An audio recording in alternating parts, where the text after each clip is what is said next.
Hi, everyone. Welcome to Activating Genius, how to get your child into a top college and set for a happy, successful life. Today we have the good fortune of interviewing Michael Gelb, who is the author of 14 books, including his newest book, The Art of Connection, and the international bestseller, How to Think Like Leonardo da Vinci, 7 Steps to Genius Every Day. The world's leading authority on the application of genius thinking to personal and organizational development, Michael is a pioneer in the fields of creative thinking, executive coaching, and innovative leadership. His clients include DuPont, Emerson, Genentech, Merck, Microsoft, Nike, and the Young Presidents Organization. Michael co-directs the acclaimed Leading Innovation Seminar at the University of Virginia's Darden Graduate School of Business and is on the faculty of the Institute for Management Studies. Welcome, Michael. Thank you. Yeah, so we're so excited to have you here, especially since you've just published a new book, and we'd love to hear more about it. Tell us about The Art of Connection. Sure. Well, you know that I've been teaching people how to think creatively and be more innovative for many years. You mentioned my book, How to Think Like Leonardo da Vinci, which inspires lots of people to think creatively. And I wrote another book with Thomas Edison's great-great-great-grandniece, Sarah Caldecott, called Innovate Like Edison.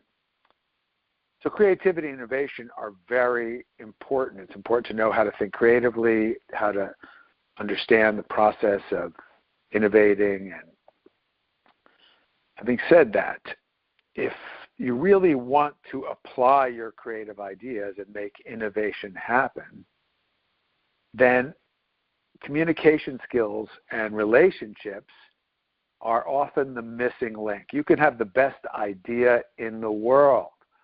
If you don't know how to get other people to support that idea, if you don't know how to work effectively with other people, your idea is going to remain theoretical. Right. Right.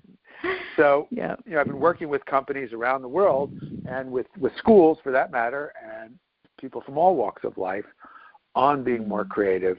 And I've seen that it's the relationships that really make all the difference. So what I did in The Art of Connection was to share what I've learned, the most important skills that I've learned that we can all apply to deepen our ability to work effectively with other people. And this is not just a matter of success. I mean, it is probably the most important element of your long-term success in life will be your ability to work effectively with others. But it's even more importantly, it turns out, and this is research validated, that it is the number one secret of happiness. The ability to connect with other people. Yeah, long-term studies show that more than your position, your wealth, your renown, your fame, your achievements, it is your loving relationships that either make you happy, or if you don't have them, obviously, you won't be so happy. And there's a great study. It's been going on for over 70 years. Started up in the Boston area, where they asked undergraduates at Harvard, approximately 300 or so, and about 300 young men from the Roxbury neighborhood there, from a much lower socioeconomic background. They tested them in all sorts of dimensions of everything from health and their perceived sense of well-being, which is a fancy phrase for happiness. And they kept testing them every year, and now they're into, I think it's the 4th generation of the study.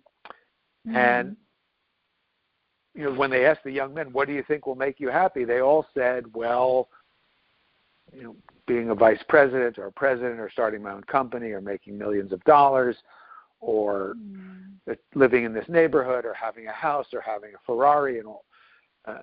But none of those things really mattered. What mattered was people's sense of connectedness with others. And it correlated not just with their happiness, but also with their health and their longevity. Right, right. Yeah, that's really fascinating. So, the message that young people get from society these days is exactly what those young men thought in the beginning, that it was going to be fame or wealth, and that's what people strive for generally. But you're saying it's really connecting with people that makes all the difference in terms of living a happy life. Yes, and it's getting much worse and much harder Yes. because of the real addiction to devices. And look, I love my device as much as anybody. I use it on a regular basis. But today, we all have to be the curator of our lives. We have to be really vigilant about the quality of information that we allow in, because there's such an onslaught. And that takes discipline and focus. And if you want to have a beautiful life, you have to put it down, shut it off, go for a walk in the woods with another human being. Right. Go out for coffee, go out for lunch, go out for dinner, have a conversation, look people in the eyes, learn to listen, learn to be really present. And here's something, for students who want to have beautiful, enriching, happy lives and be really successful. Here's the good news for the smartest of the smart, for the really savvy. If you start cultivating your ability to connect with other people now, you're going to have such an advantage, because that ability overall is not being developed. This has always been important, but it's even more important now as people become more addicted to their devices. So the individual, whether it's going for your college interview, and you can't just text the advisor at Harvard. You got to show up and look them in the eyes. And then I guarantee you, when you get out of Harvard or Yale or Oxford or Stanford or whatever, you're going to have to show up for your real job interview. And your ability to work with other people and lead other people. And I'm hearing this, not just from human services type businesses, but even in Silicon Valley, even in environments where people are on their devices all day long and interacting in a virtual way. It becomes that much more important to know how to connect with other human beings. Because I'll tell you what, let's say you start your own company. You're going to have to get investors. They're not. I don't know of a top investor who will invest in your company without meeting you, looking you in the eye, getting a sense of who you are. And if you don't have the ability to show up and be present and communicate, you will be at a disadvantage. Not to mention the fact that you'll be less happy, less fulfilled, won't live as long, and will likely be less healthy. Other than that, knock yourself out. Well, I think you're bringing up some really, really important ideas for us. I mean, because people don't think about cultivating the ability to connect with others, like to develop that, to learn it. It's something that we think is either maybe present or not based on personality. But like you said, the forces in today's world, the addiction to technology and all these devices, is actually moving you in a direction away from connecting. So even the way people were able to connect 50 years ago, we're in a very different space. So it is something we have to learn. It's not natural anymore, because you hear these stories, you see these stories, and it's so heartbreaking. There was this post that someone posted, a photograph of a child, and they had asked the child, what do you want to be? And the child said, I want to be a smartphone because my dad pays so much attention to the smartphone. So even the parent-child relationship is getting affected, let alone, I know that college professors are frustrated because students are using smartphones in classes and texting each other and not being able to pay attention. So I really appreciate that you're putting the focus on connection, because there's also people who say that, it's not about giving up something, it's about doing something else, when you're trying to make a change in your life. So trying to cut something away, which is what I hear a lot of parents talk about. How do I limit technology in the house? Well, that's one part of it, but really it's more of a positive reinforcement if you actually develop how to connect with people, and then the technology loses its interest, I guess, in people. So I really then you use technology to set up a meeting with a real person. What right. a concept. Exactly. Yes. Well, tell us your secrets of the art of connection. What are some things that high school students at their age, what can they do, and how can parents support them? Yeah, there's 7 principles that I go into in the book, and understanding the principles just the beginning. These things require practice and self-awareness. So the book is filled with all kinds of practical exercises people can do. But when I think about, you mentioned something before about people think, well, either you've got it or you don't. Some people are the most popular kid in the school, and others aren't so popular. And there's nothing you can really do about that. And some kids are really good socially, and other kids are awkward or introverted or are not as good at this. And, of course, people have different gifts, and there's different types of personalities.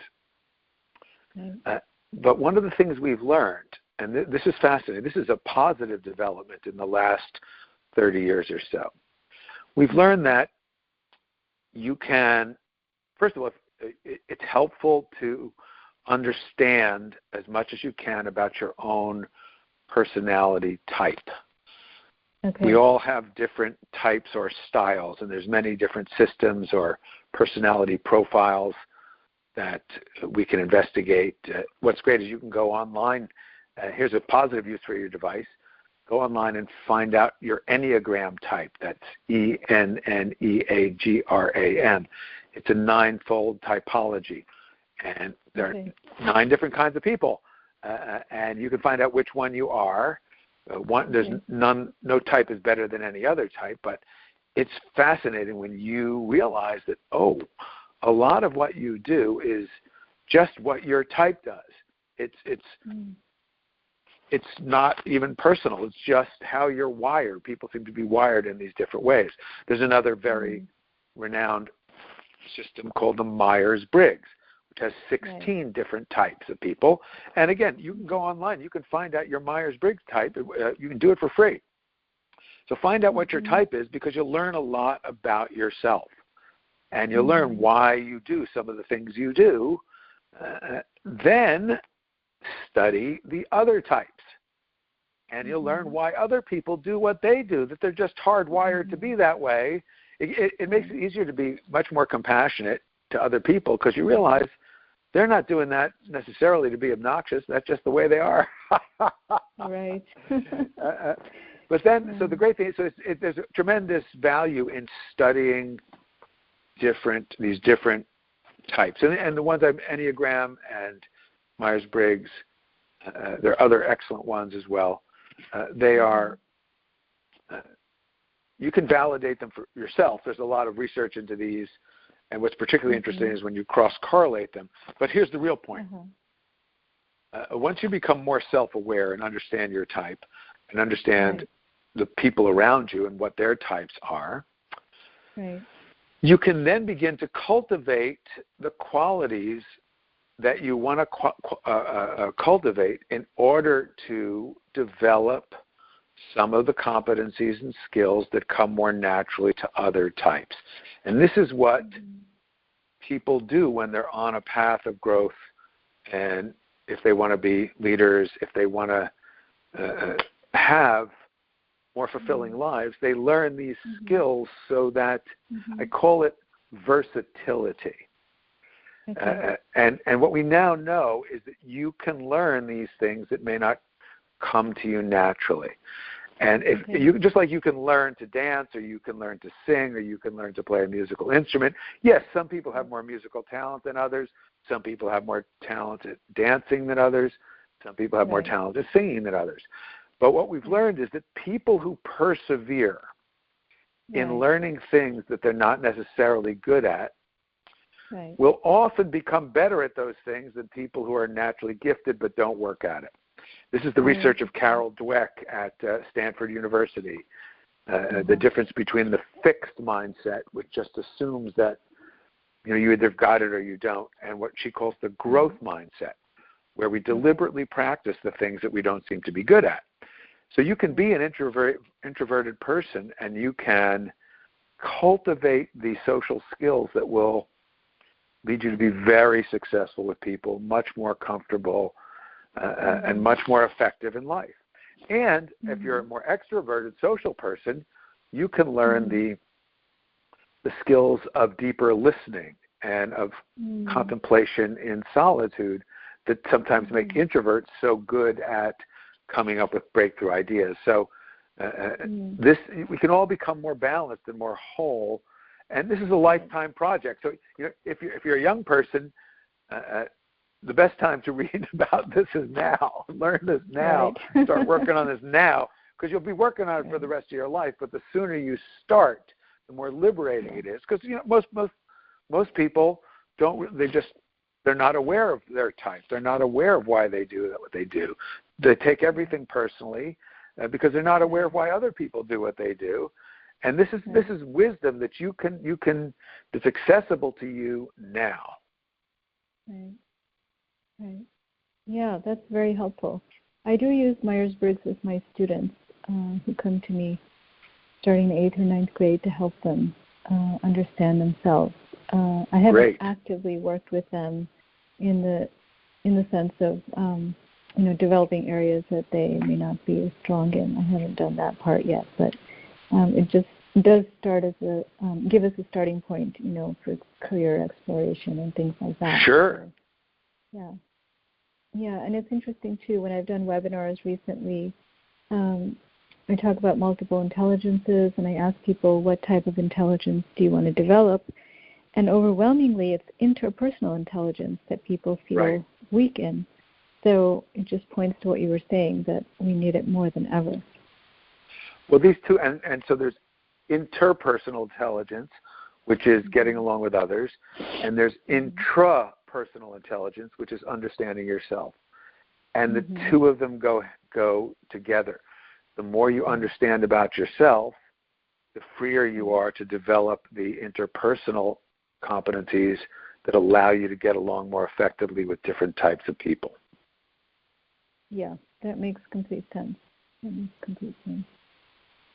So tell us about your 7 principles about connecting with people. Okay, well, the one we just covered is called transcend fixations. That's number 4. Oh.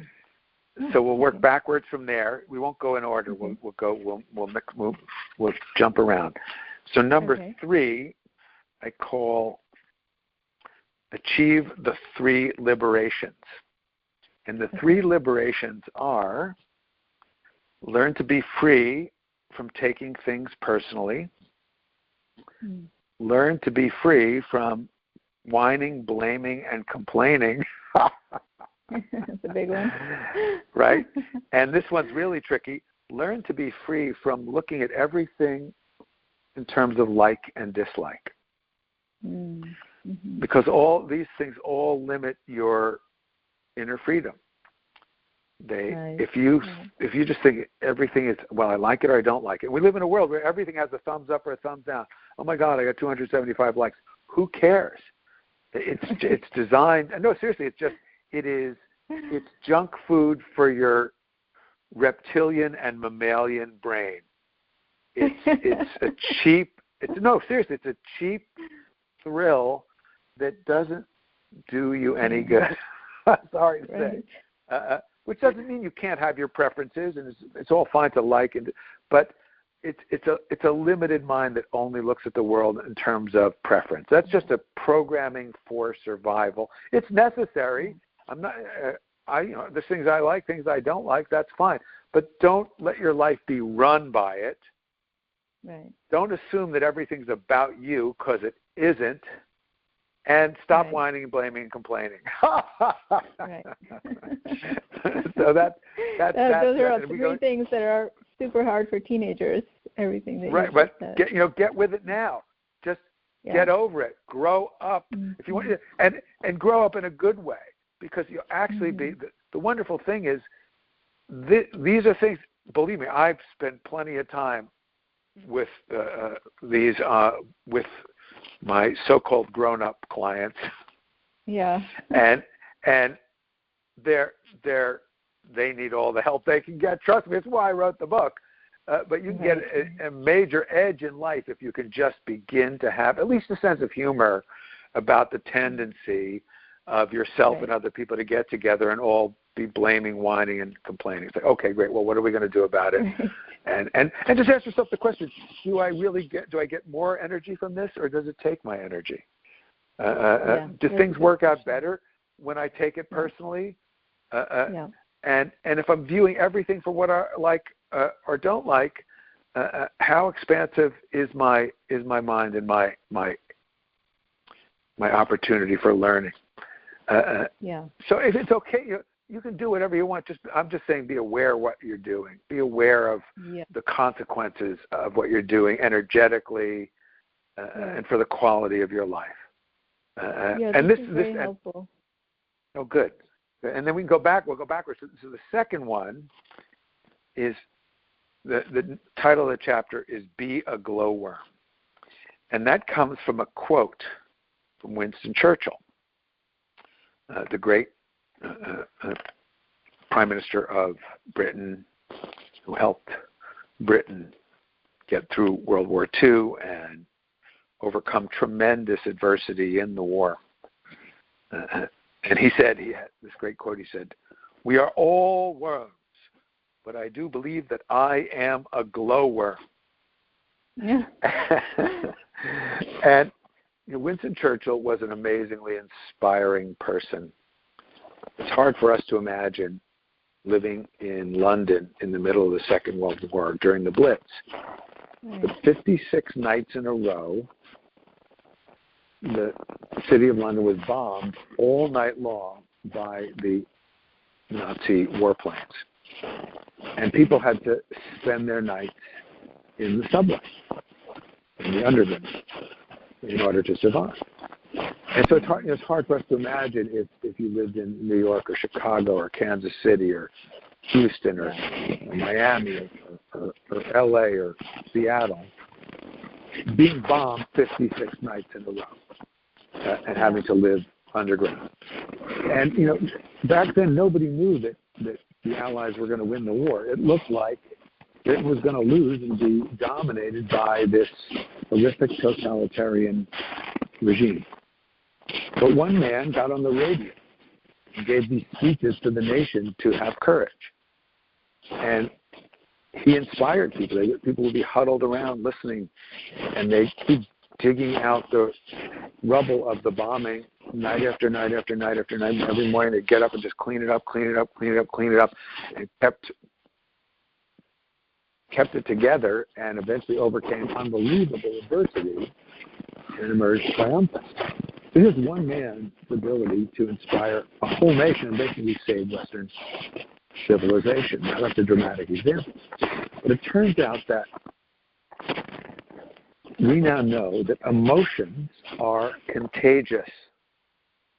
Emotions are contagious, so be careful what you catch and spread. And one of the secrets of interpersonal intelligence is to recognize that your demeanor, your energy, your facial expression, your presence affects other people. And this is something that everybody tends to underestimate. Yeah. You affect others for better or worse. Yeah. Right. Nonverbal communication. Right.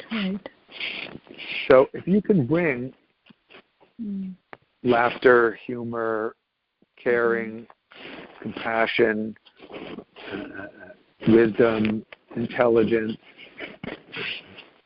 to your interactions, that's contagious.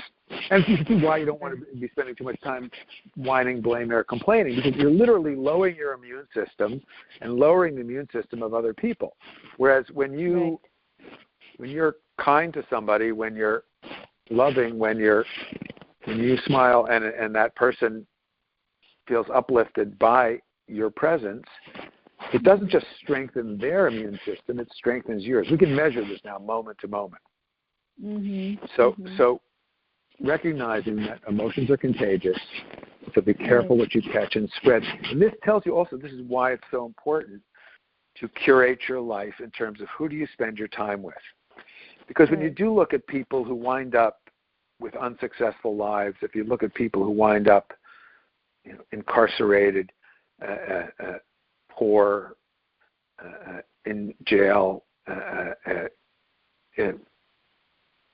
in all sorts of dire straits, they are often people who spent their time with other people who didn't do so well in life, and people who do well in life tend to surround themselves with other people who do well in life. And I don't mean just external success. I mean, if you want to be happy, be with happy people. If you want to be healthy, be with healthier people. If you want to be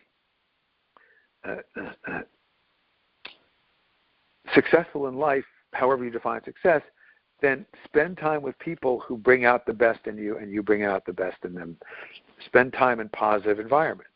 If you want a negative life, then spend time with negative people. It's pretty simple. And this is now research validated. I go into the chapter and verse of the research in the book. So we say, a lot of times the excuse for somebody having a terrible life is, well, they say he fell in with a bad crowd. And 30 years later, when they got out of prison, it's kind of too late for their life. So be very conscious and very careful who you choose to spend time with, because it literally rubs off on you. It's not just a manner of speaking. It is genuinely contagious. Yeah, I think they found, what do they call them, mirror neurons or something? Yeah.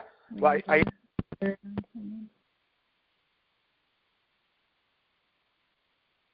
Michael? I think we lost you there. We can't hear you. Can you hear me now? Now I can. Okay. Sorry. Oh, hello? You've gone again. Now you're back.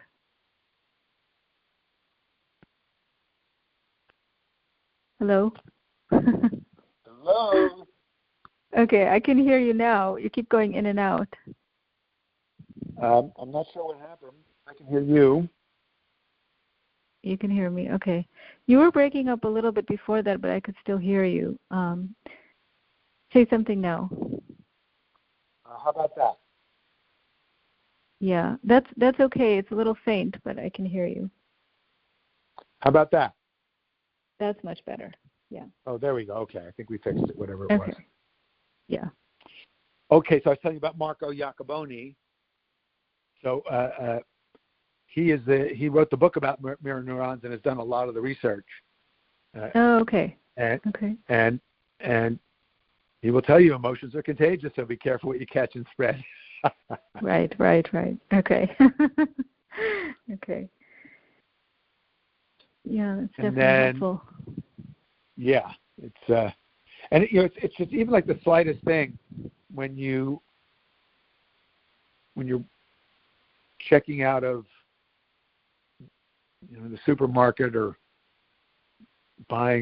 getting a cup of coffee or something, and just taking a moment to make a real connection with the barista at Starbucks and look them in the eye and say hello and be genuinely contactful. Have a real smile. Be sincere when you ask them how they are. It's amazing how a lot of times you'll get it right back, because they're trained to sort of smile and say hello to everybody. But when you are really present with them, it's really nice. In many cases, they say, "Oh, somebody's actually paying attention and responding to my greeting. And you make this, you have this little connection with the person, and you just genuinely ask how they are, and it brightens everybody's day. These little moments add up in your life. Yeah. And then if you're practicing in the little moments when you're getting a coffee, you'll be much better able to be present and make contact with the person who you're romantically involved with or want to be romantically involved with. Mm-hmm. Yeah, it keeps you in the mode of being present and being connected to other people. So it's like any skill. The more you do it, the better you get. You got to, if you make it part of your life, then it's not the sudden thing you have to work on when you're going for an important interview or trying to convince somebody to go out on a date with you or right. Right. Yeah. How many of the principles have you talked about so far? Let's see. We've done 4, 3, 2. So there's I'll take you through the rest of them quickly. The first one makes everything else possible, and that's to be open and receptive and to embrace humility. Because the surest way to prevent connection is to be arrogant. So it's to be open to and accessible to and curious about other people. That's the beginning of everything. And then very important is the balance of energy exchange, which is beginning to assess. I mentioned it before, is notice what happens to your energy when you're with people. And you want to be able to cultivate relationships where everyone gets more energy. These are the healthiest relationships where everyone is giving to everyone else. That's always the happiest situation. And we go into the research there by Professor Adam Grant is really fascinating, how people who are primarily focused on helping others but are very good at asking for what they need tend to be the happiest and most successful people. So you put others first, but you also know how to look after yourself. People who just look after themselves turn out to not be happy because people wind up not liking them. People who just focus on everyone else often get taken advantage of and don't know how to look after themselves. But if you look after other people first, but really keep an eye on your own needs, it sets up a situation where other people want to give to you, and then you want to give to them, and then you're in a very happy situation. These are the best relationships. Okay, that sounds really good. I like the way you put that. Thank you. And then there's a whole chapter on listening, which is listening is a lot like driving. Everybody thinks they're better than average, and it can't be true.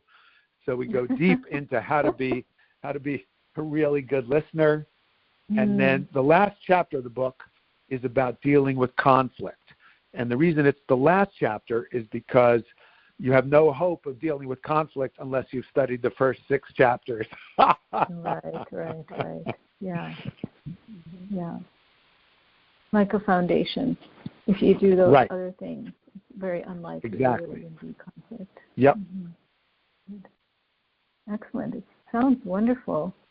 Yeah, it's something that I feel like we all need, and adults, parents, teachers, as well as students. And this is a really good time, definitely in high school, to develop that. Yeah. Michael, thank you for joining us today. Do you have a website where people can learn more about your book and the work that you do? Yes, it's michaelgelb.com. That's GELB, michaelgelb.com. And if people go to the site, they'll find all kinds of articles for free and videos and interviews, fun stuff. So michaelgelb.com, sign up for our free newsletter, and we'll keep you in touch with all sorts of good things that we're working on. Thank you. Thank you, Michael. Thanks for My joining pleasure. us. Thank you.